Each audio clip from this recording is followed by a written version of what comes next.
Assalamu alaikum students. I'm sure you are enhancing your learning skills even staying at home. In the previous lesson we have learned about the poem To a Girl That Has Told a Lie that is written by Anne Taylor. Today we'll discuss about comprehension and summary writing. Let's discuss about the difficult words first. The first word which we are going to learn today is discern. Discern meaning is detect with eyes or to come to know. The second word is forbidden, means not allowed.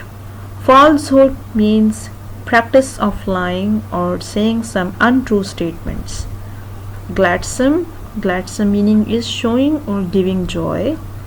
Tinge, a slight staining, a tinge of guilt. Heed, to pay attention. Now let's talk about the comprehension. In the comprehension you will read the text again and you will scan the text and find the answers of the following questions. For example, who watches us every time? What does the poetess wish the little girl to do? Why is it a happy way to own a fault? What happens if we conceal our errors? And what are the friendly warnings? These questions are easy to answer. You can find the answers easily from the text. After completing the comprehension, we are going to write summary of the poem. What is a summary? A summary is a condensed version of the text. Condensed means short form of the text. Therefore, the summary should be relatively short and to the point. A summary uses sentences which are rewritten in your own words. For example, a summary is not a paraphrase of the text.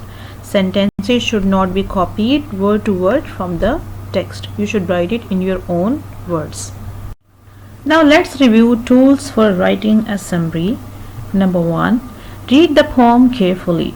Number 2, reread it and take notes. You will read the poem again and you will prepare some notes separately.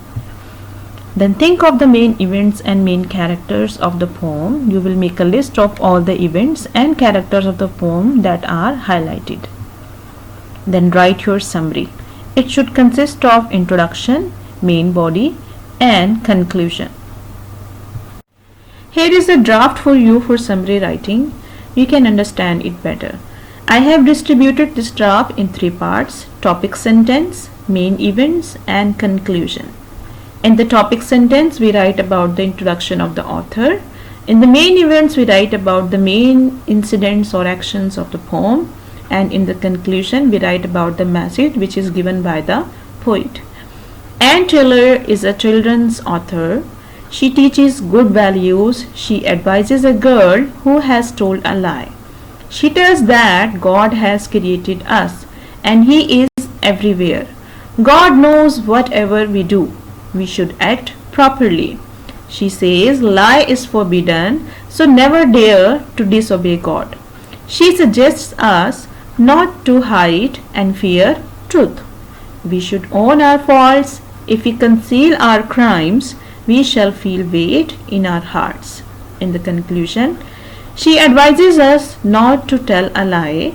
She suggests that we should obey God and be aware of the harms of the telling a lie or concealing a crime. Now you can observe easily that in the summary we did not repeat the same sentences which are mentioned in the poem. We rephrased the sentences and then we wrote a summary. I am sure students the given details will help you to create your own summary, but don't forget that we always write summary short. We don't add unnecessary details in our summary writing.